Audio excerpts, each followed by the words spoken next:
Welcome, everyone, to this Good Leadership Podcast. My name is Charles Good, your host. This podcast is designed to provide you with actionable insights and strategies that you can apply from discussing the research of esteemed leadership experts and practitioners to take your leadership to the next level. My goal and hope is that what we discuss today will be immediately actionable and useful to you, and I'd love to hear on what you're planning on implementing. Today, I'm glad to be joined by Carole Cowperthwaite-O'Hagan, who has a passion for creating breakthrough strategies for her clients. Her special focus has been on coaching skills, women's success, and work-life balance. She is especially gifted in the areas of persuasion, integrating work and life, and coaching skills in the workplace. And she's also the author of Tough Time Tactics in the Coaching Conversation. Welcome to the podcast, Carole. Thank you, Charles, and thank you for that introduction. I appreciate it. I love for us to get started, since this is going to be around coaching and coaching skills for busy leaders, is let our leaders know how you define coaching and the impact that it has made in your life and the lives of others that you have coached. Yes. And coaching is a relationship. And I see it as a relationship between a willing individual and somebody who's going to be accountable, right? We can have coaching moments with anybody, but we can only have a successful coaching relationship with someone who is willing and accountable. As I share with my clients a lot, I don't have fairy dust. I don't have magic wands. I can't just say this is just going to happen for you. What I do for my clients is, if you are willing, I will come alongside you and we will manage whatever goal it is that you want to attain, short term or long term, and help you get there. Simple as that. Love that answer. So let's start with your 5-step coaching model. I see it quite often in leaders, new leaders, even seasoned leaders, where they don't have a proven coaching model that they use in order to be more effective as a coach with their employees. And I love the 5-step coaching model. It's simple to use. It's easy. There's 5 steps instead of a 20-step process or manual. Let's go through that at a very high level, and I'll go through each phase and I'll let you comment on each phase and the importance of it and what purpose it serves. So phase 1 is the gather and collecting info phase. Can you unpack that for us about what you mean? Absolutely. So when you're gathering, think about any relationship that you're going to begin, personally or professionally. You're doing a discovery. You're asking open-ended questions. You're really trying to find out what makes this person tick, what their likes are, what their dislikes are, where they want to go, and being able to get them to really open up to you. Great. Phase 2, reflect and clarify. Yeah. So when you're reflecting and clarifying, it's a great way to raise your listening game and take your listening to the next level. So I call the active listening. So if I reflect and clarify what I'm hearing you say, that's a great way for us to build that confidence, build that connection. And then hopefully, as we navigate through the process, you're going to be on board to working with me and me helping you achieve what you want to achieve.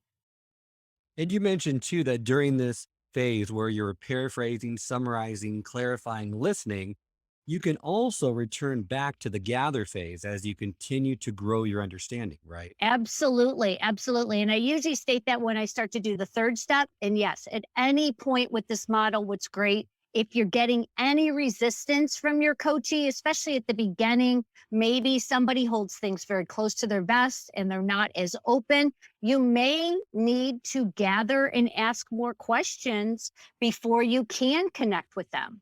And if you don't have that connection, you're never going to be able to move forward with the model, for sure. All right. Well, phase 3 or step 3 is brainstorm solutions. Yes. So here is where we're looking to problem solve, right? So here we're looking at, this is what you've shared with me, or what is one area that you would like to improve around communication? You had stated that you are new to working with this team and you're looking to enhance your communication with the new players that you're going to be working with. So how do you want to do it? What's the first step? And then we unpack that, brainstorm together, problem solve that together to get them to come up a plan of attack. One question that I would have is, in step 1, phase one, where you're gathering and collecting info. Mhm. Step two, you're reflecting and clarify. When do you know it's the right time to move to step three, to brainstorm? When do you feel like you've had enough information and now you can start down the problem solving path? There are nonverbal cues that you may be getting from your coachee, the person that you'll be coaching, as well as verbal cues. I usually am looking at somebody's face, if it is face to face, if it's over the phone, what am I hearing or what am I not hearing? Am I sensing any resistance? Do I need to clarify? Are they asking a lot of clarifying questions to me? Those are all little indicators that maybe we need to navigate that step a little longer before we get into the brainstorming and problem solving. And you can always return to the gather and reflect phases, right? As Absolutely. Absolutely. That's what's great about this model. now, step four is the focus Yes. piece. So here's where we get to the action, right? And so we've been problem solving. And so going back to the little scenario I mentioned, if I'm a new manager, have a new team that I've inherited, I'm going to be working with this team. And now I'm trying to create some action for each team member or what I can do to improve my communication with them and theirs with me. So, what would be the first action step you would want to take to move this forward, right? If we created a SMART goal, specific, measurable, actionable, realistic, and timed, if we're looking at it from that lens, I would say realistically, what is the first step that you would like to take to move this goal forward? And then that would be the action that we would create. In some cases, I have some coachees that have several actions that they want at a given time. And then there are others who may only want to create one action per coaching session. If I find at that time that if I'm doing like a 45-minute coaching session, for instance, usually by 30 minutes, we're starting to move into the action section. And here it's like, okay, so we've been talking about X, Y, or Z. So of these, which would you like us to move forward on? And then that's how we're trying to formulate that action step for them. Now, these first four steps could be done in one meeting, right? Or is it Correct. over a period of time? They can be done in one meeting. And if it's an initial coaching, again, there are individuals who hold things close to their vest. And then there are some individuals who are an open book or maybe TMI, right? And so, given the individual, sometimes you get through steps 1 and 2 in like 5-10 minutes. And other times you may be going through those 2 steps in maybe 20-25 minutes and then getting to brainstorming. And so that's okay. And when in doubt, if I sense that somebody is resistant at all, we're always just going to go back. And that's what's great about the model. When in doubt, just go back to the last step, the previous step you were working on, to get some clarification or understanding so that you're on the same bus moving along together. That's great. Now, the fifth and final step is assess and measure. Yes. And of course, I'm an external coach and I work with a lot of big companies and assessing the progress. They want the ROI. They want to make sure that if we're investing in this individual, we want to make sure that we're getting our money's worth. Is this really it's what they're working on? Is that in alignment with what we were hoping they were working on? Is it helping them get the results? Are they moving forward?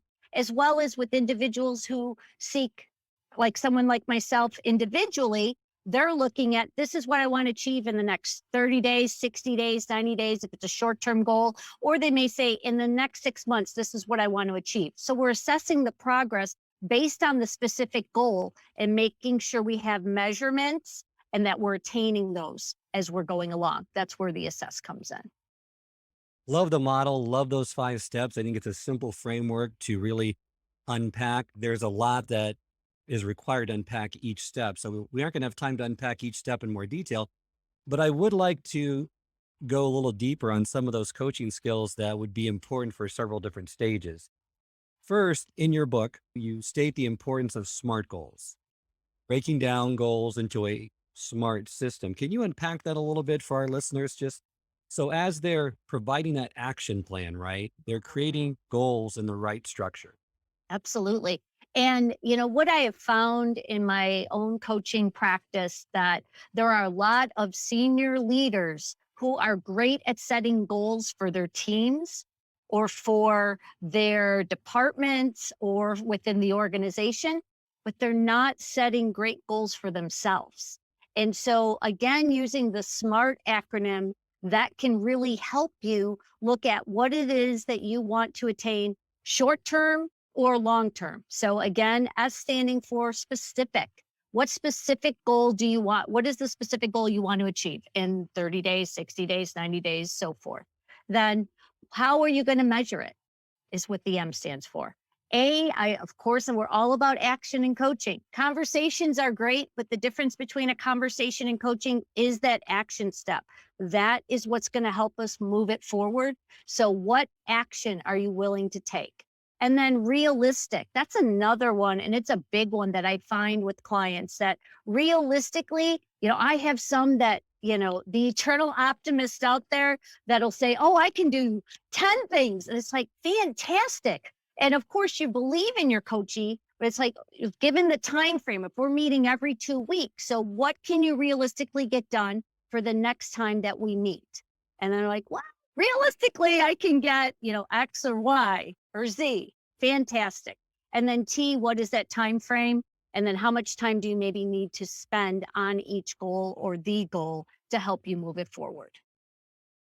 Love the framework. It's been around for a while. I had a guest on the podcast recently that said really it's having these goals and then forgetting about that goal, using it as a distant destination that you reference every now and then, but work the process every day.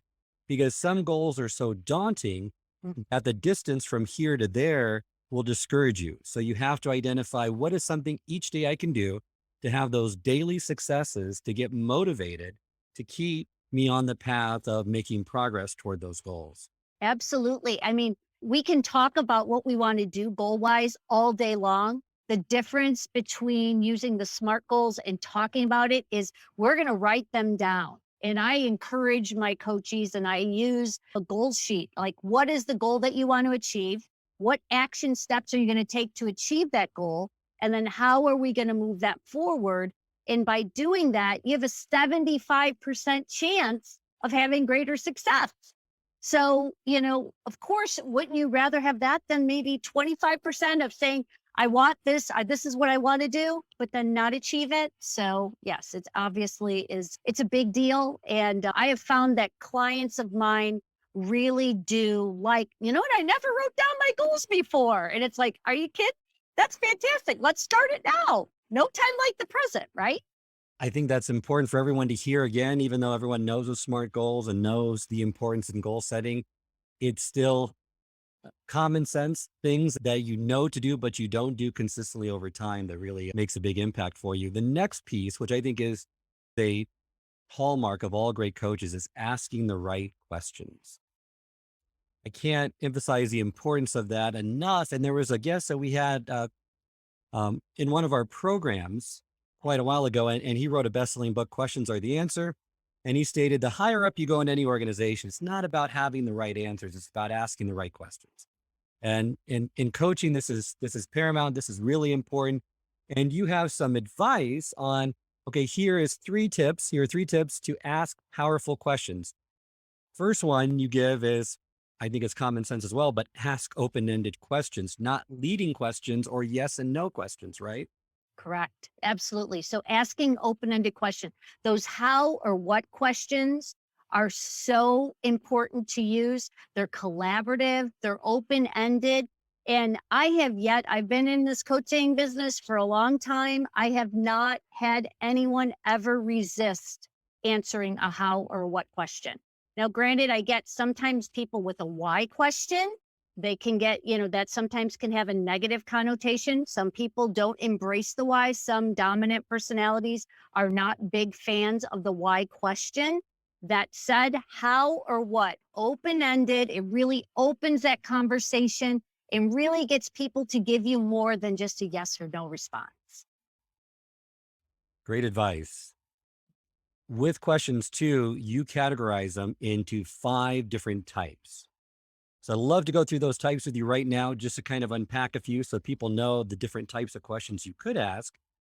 So the first one are factual questions. Here's what happened. Give me the facts, right? Absolutely. So, what are the facts? What just happened? Just simply give me what it is that's going on and what needs to happen. Getting that understanding, factual questions, so very important. And in some cases, that is a big piece to getting people to if you ask those factual questions, that's going to get them to move forward, pure and simple. Great. So they need to be a part of the coaching conversation. Also, emotional questions. Not only the facts, but you want to know, how do they feel about the situation, the challenge, the opportunity, right? Absolutely. And the feeling part is, what's your role in this? How do you feel about this? When somebody says, at times I'll have somebody say, I don't know, or I'm not sure. And it's just like, well, what do you feel? What's your feeling around this goal or whatever it is that you want to achieve, or what just happened in this conversation or this meeting you were just in? Well, when people feel empowered, I find they will self-discover, they will take action, they'll move forward. And with emotional questions, I find that I always want to give them that platform because that really gets people to open up. The next type of questions are behavioral questions. So, what did you do as a result of what happened? What behaviors did you demonstrate? Absolutely. Even though they know what behaviors, why is that an important type of question to ask? It is important because your actions will impact the outcome, right? Our consequences. And so when you do something, what is the consequence? And sometimes I find that people, if they don't think through it, or they just like tell, they're not really, we're questioning and asking questions. It gives them that pause and that sense to be able to understand that, wait a minute, I just said this.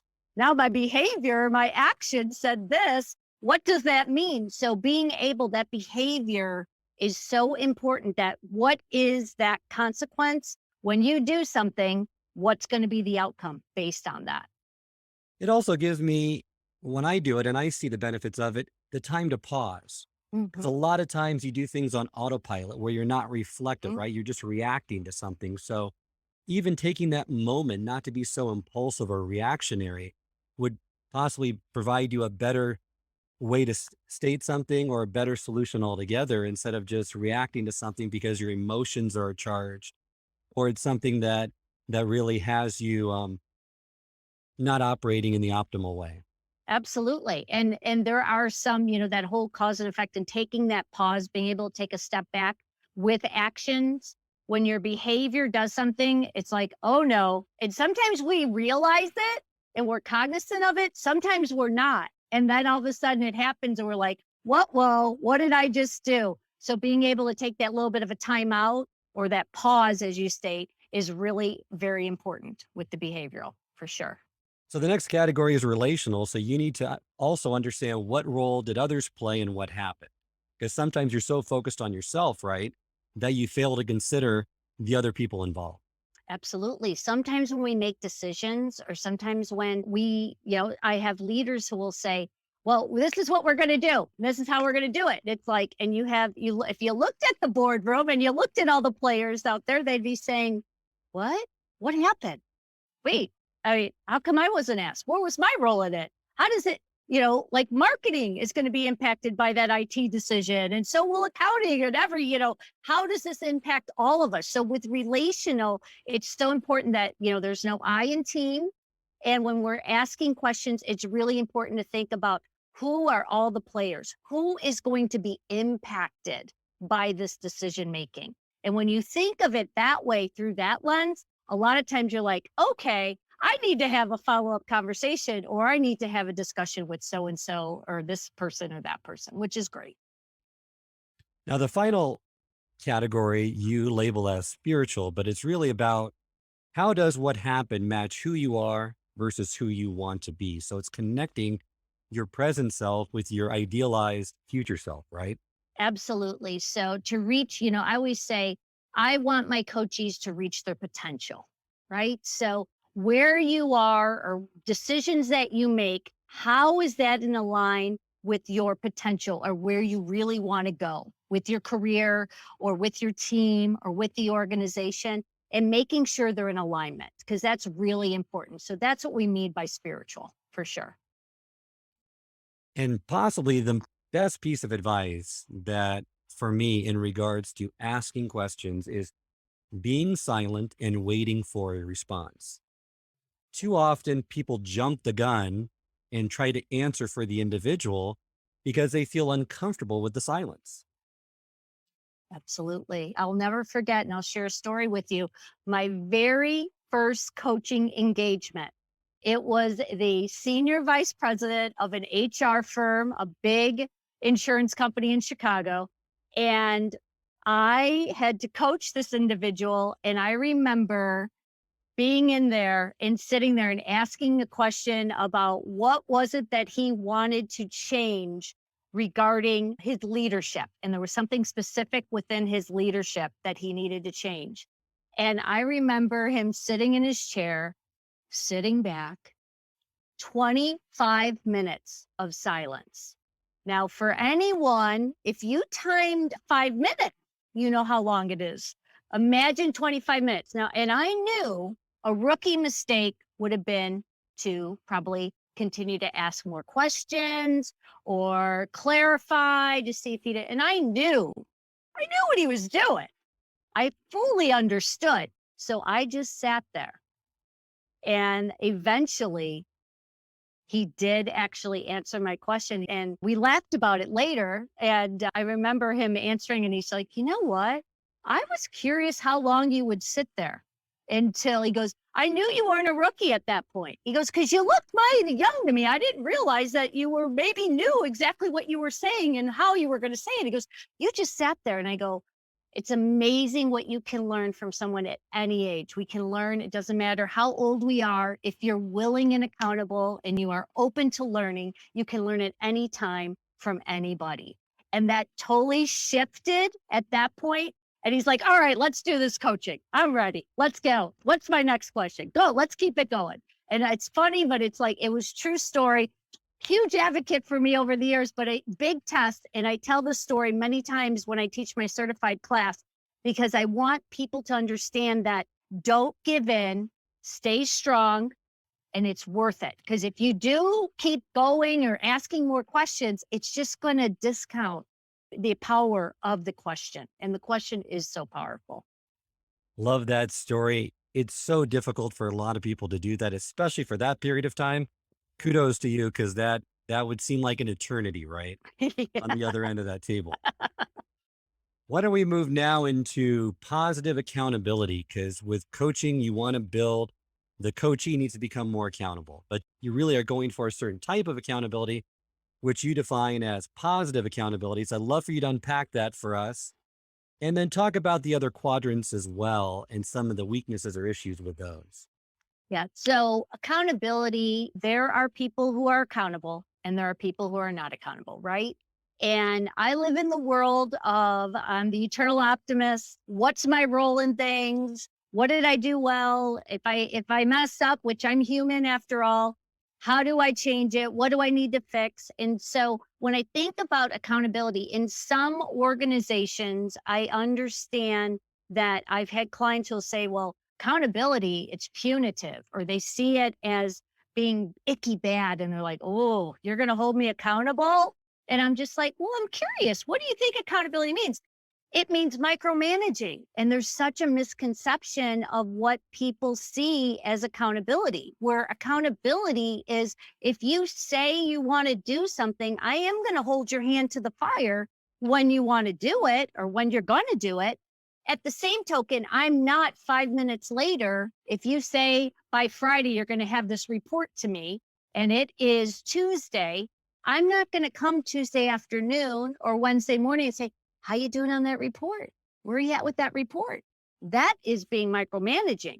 Accountability is if we agree that Friday is when you're going to get this completed, Friday is the amount of time I need to give you. And there has to be a level of trust. Because if there's no trust, we all know that's not good for any relationship. And so that accountability is so important. And that's a big way that I have had clients who have struggled with that for sure. And with positive accountability, you have a high focus on the relationship, a high focus on the results. In the opposite type of culture, which you define as an apathetic culture, then the coach is not really focused on the relationship. The coach is also not challenging the person to do his or her own best. And therefore they're not going to be engaged, right? The coach Correct. is kind of being forced into the coaching and there's no interest. So no engagement with the coaching. Yes, absolutely. And what we're looking at is, of course, top performers. They are going to be focused on high on the relationship and high on the results. Now, granted, we're going to float in different areas. Sometimes it's high about the relationship, not so much about the results. Where we need to reside and where our goal is to make sure that we are trying to be top performers and knowing that we're aligning high on relationships and high on the results. Because when we have the two of those present, we know we're going to have greater success. We're going to have accountability, and people are going to move forward and they are going to thrive. I have found that with the coaching I've done and seen to be very effective, I agree with the dual focus, but the focus first needs to be on the relationship and building the trust and the psychological sense of safety. Because without that, then you're not going to be able to get them to focus on the results and to be outperforming in those regards. Do you agree? Absolutely. I do agree. And it goes back to when I think about the coaching, the definition of coaching. You can have coaching moments with anybody. You can only have a coaching relationship with somebody who is willing and accountable.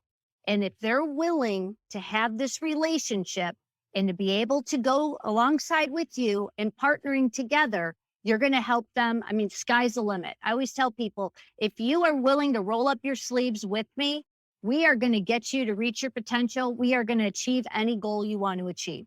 If you are all lip service and you're going to say, I want, but I'm not seeing any results, I will have a check-in. It's like, I feel like I'm working harder on your goals than you are. And we have a little problem here. So sometimes when somebody's not being accountable, we have to take that step back and being able to get them so that they are in alignment. You're absolutely correct. Love all that we're saying. We've unpacked goals a little bit, talked about powerful questions, as well as personal or positive accountability. Love to unpack a few more critical skills in the time we have remaining. And listening is one of those critical coaching skills, leadership skills in general, and being present. And you advocate for 3 different types of listening modes to use in your coaching. Can you let us know what those 3 are? Yeah. So a gather listener is the first one, to empathize and then solve. Those are our 3 listening intentions. So when you think of a gather listener is somebody that is actually asking a lot of questions and they're putting together the whole plan of where they want to start and where they want to go. And so a lot of my analytical clients are more gather listeners, and they are going to ask many questions, but that's going to help them get clarification as they are getting through to their goals. My empathizers, those are the ones, the feelers. And so I think of a lot of times of visuals like a heart pillow or a teddy bear. It's just, how it's going to support the sender or help them, in good cases, hooray, you got that promotion. I'm so proud of you. Way to go, celebrating with your coachee. Or, I'm really sorry that you didn't get that position. I know that you truly wanted it. What can we do to help you so the next time there's another promotion, you're going to throw your hat in the ring and we're going to make sure you get that. So empathizing, that's a big form of listening. And then the third one is solve listening. And I think of like a gavel that a judge has, guilty or not guilty, quick listening, taking the information, assessing the information, and then go. All 3 are necessary and needed. And a good coach is going to be able to do all 3. Now, granted, we may default to one or of the 3, but to be an effective, good coach, you need to be able to do all 3 forms of listening. Love for you to provide possibly one or two tips that our leaders can use to get better, to improve their listening skills? Because everyone can get better at listening, especially more active listening skills. Absolutely. And going back to when I talk about the coaching model, when you are in the second stage of the model, when you are trying to build that connection, what are you hearing? What reflecting back what you hear is a great way to raise your listening game. So if I heard you correctly, you just said that you want to improve your communication. So what specifically with your communication is it that you'd like to improve on? Reflecting what you hear is going to get that people feel validated, they feel heard, and they're like, oh, he or she, they get me. They are definitely ready to listen to what I have to say. They're going to be more open to being coached, and in turn, they're going to continue through the process with you. So that would probably be a good example. Those reflection skills are important. Is there any advice that you can give leaders, those new leaders that are coming into the coaching profession saying, I really don't want to mess up. Just tell me what I need to do, and I'm going to hopefully do it perfectly right from the start. And again, I feel that you should have a model to use because regardless who you are coaching in the seat, if they are impulsive, they are methodical, they are task driven, they are people focused, regardless who it is, that if you have a model, you're going to have greater consistency. That's one thing. Taking notes, what are you hearing? Taking notes, of course, ask your coachee if they're open to it. I've never had a coachee say, no, you cannot take notes on our coaching. But being able to take notes, if that's something that's going to help you stay connected and stay engaged in part of the process and really reflect afterwards, I think reflection is key. And I have like 3 quick questions that I always ask myself. I did this when I first started coaching. I still do it today. What went well from that coaching? What could have been better? And what are my next steps? And we all know if you make a little mistake, maybe, I'll have somebody else say, oh, I think I was telling, I didn't want to tell. I really wanted to ask throughout, but I started telling, or I started making it my goal versus their goal. It's like, it's okay. It's okay. Understand that. And now what would you do differently next time? And then to know that I'm going to need to ask more questions, or I need to ask more open-ended questions because I was asking a lot of is our do questions, which are good closed-ended questions. There's a time and a place, but I wasn't getting my coachee to give me enough information. Maybe that's something so when you reflect on your coaching session, when I believe that's going to help you go from good to great as well. And so people that I coach from my certification class, when I'm trying to get them to become, as they want to become expert coaches, if you want to be a great coach, it's like, yes, there's so many different skill sets, but when you're coaching and you're asking questions, be present, limit the distractions, don't have anything except your coachee and you. That's all you need. Stay engaged, and that's going to help you have a great coaching relationship, being present. That's great advice. And I couldn't agree with you more, having that proven framework that you can go off of, being receptive, self-reflective, self-aware of how is it going, even getting feedback from a coach, maybe your coach that's helping you become better over time. And then also keep practicing. You're going to get better over time if you keep doing it, getting that corrective feedback, making those changes and becoming more effective as a result. Absolutely. And one thing I just wanted to add too, just really quick, is there are questions you can ask at the end of a coaching session and questions you can ask. So what stood out to you from our last coaching session? Or what'd you think of our last coaching session? Or how are you feeling about this coaching that we're doing? There's questions that you can simply ask your coachee. And if you're not getting if your hand's on the pulse, but you're not getting the vibe, like they're fully immersed, they're like, I have them, they're on board, they're ready to go. If you feel they're still holding things close to their vest, ask those questions of what stood out from the last session, or what would you like us to work on today? Simple questions, open-ended questions to help gauge where you are with that coaching so that you can continue to guide as you're moving forward. And to make sure there's not a disconnect, because you could have felt like it went great, but by asking those questions, you'll quickly discover if they're open and willing and feel comfortable and vulnerable with you to say, well, I just really didn't feel like it was that effective and it didn't answer this one question, which is so important. before you go too far down that path, right? Absolutely. Absolutely. And better to have a check-in and to know where you are because we want coaching relationships. Coaching moments are good and we can have those with anybody. But as coaches, we really want to have coaching relationships. We want to have impact on lives. So to do that, we really need to listen and simply ask questions. Those are two key components. A good coach, I find, listens 90% of the time and only talks 10% of the time. And that's why we covered listening and questions, because those are so critical to coaching, so critical to leadership overall.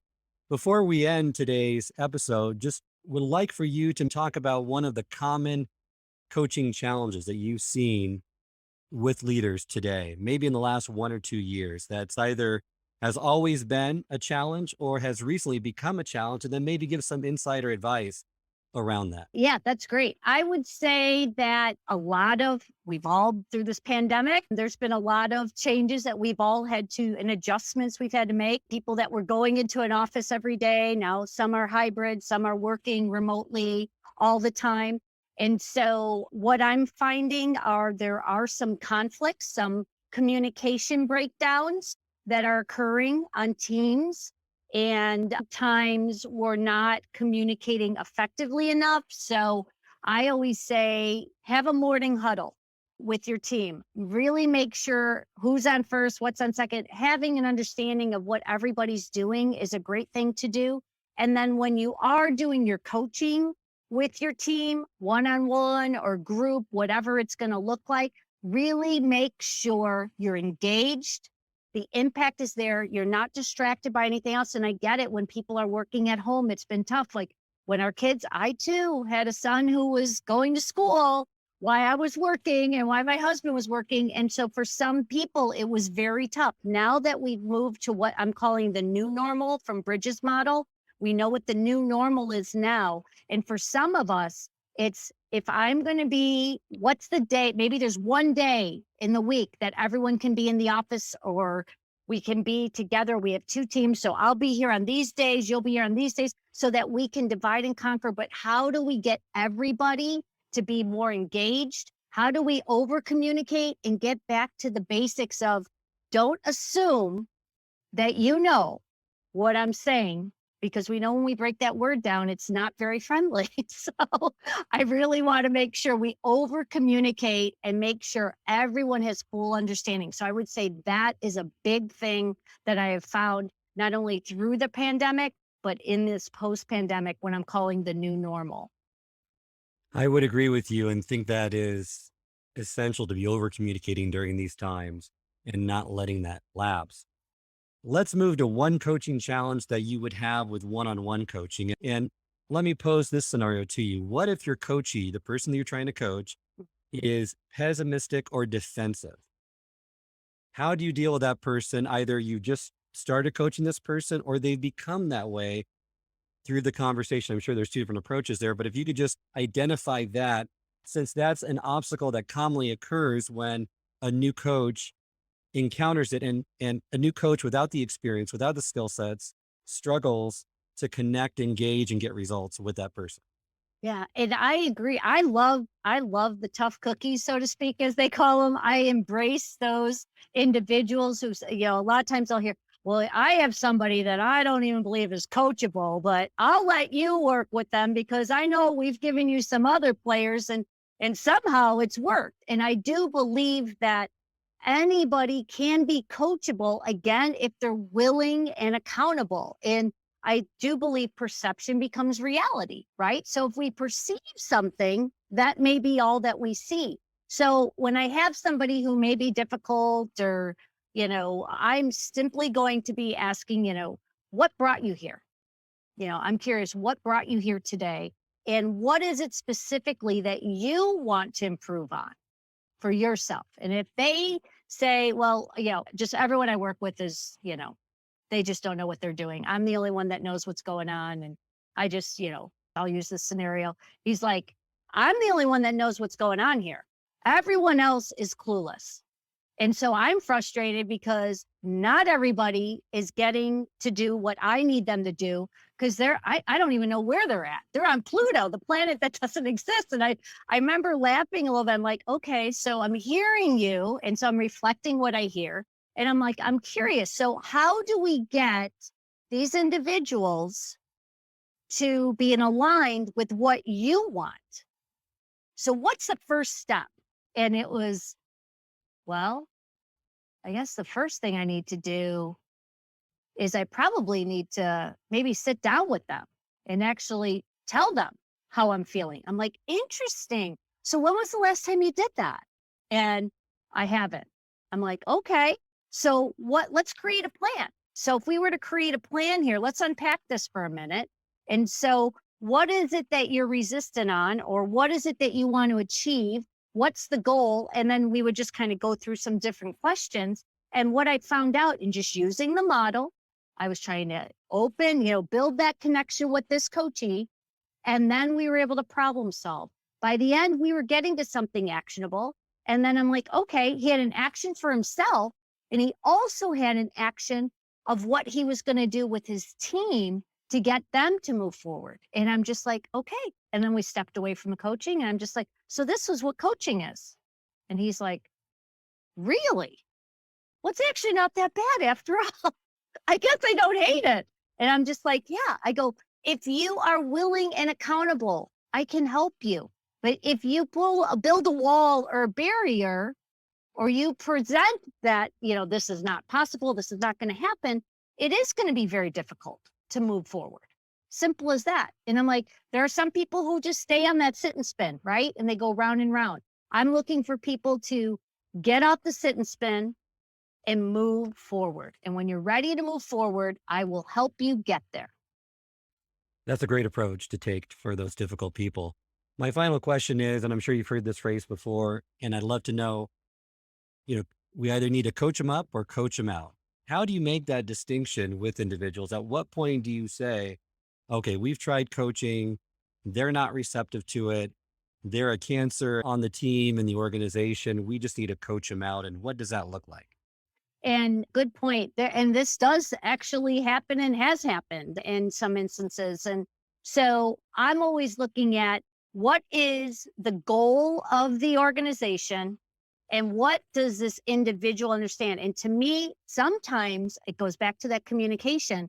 Did this individual fully understand what this coaching was going to be about or what they were supposed to be doing? So I always make sure I'm an over communicator. So I make sure everybody has full understanding. And so if this is like a last time shot before we're going to maybe be coaching this person out, I want to make sure everybody is clear and has that understanding of this is where we're at. This is where we need to be. Here's the gap. So in order for us to get from point A to point B, this is what you need to do. And this is what the organization is supporting you in doing. So how do we align that? How do we make it happen? Now, granted, in some cases, people do. You give them that second chance, that third chance, and they do move forward. In the case where somebody's not, then yes, there comes a time where it's just like, okay, that individual, a lot of times you'll hear from them and say, you know what, this is not where I belong. I'm not where I belong. They have the self-realization, but you have to give them that opportunity to see for themselves. So by asking questions, using the coaching model, I've had people self-discover on their own that maybe it's time for a change. Do you find that often, or do you find it more commonly where you just have to coach them out, where they don't have that realization? I'm just curious because in my experience, I found that usually they don't realize it and you have to find a way to coach them out. I've had a couple people that it is a blind spot. And when there is a blind spot, it's like, okay, this is what we've been working on. This is what we've needed you to do. Unfortunately, we've not been able to get these results. So therefore, this is where we're at. And this is what happens. And nobody wants to fire people. Nobody wants to let people go. I get that. At the same token, I believe there's great learning and no matter what happens. And I try to put a nice approach at the end that given this is going to be happening, you're going to be leaving the organization. They no longer want you in the organization. That's, I get it hurts. It hurts everyone's. We all have ego, right? It hurts a bit. But what do you learn from it? And I will always take, again, my 3 questions.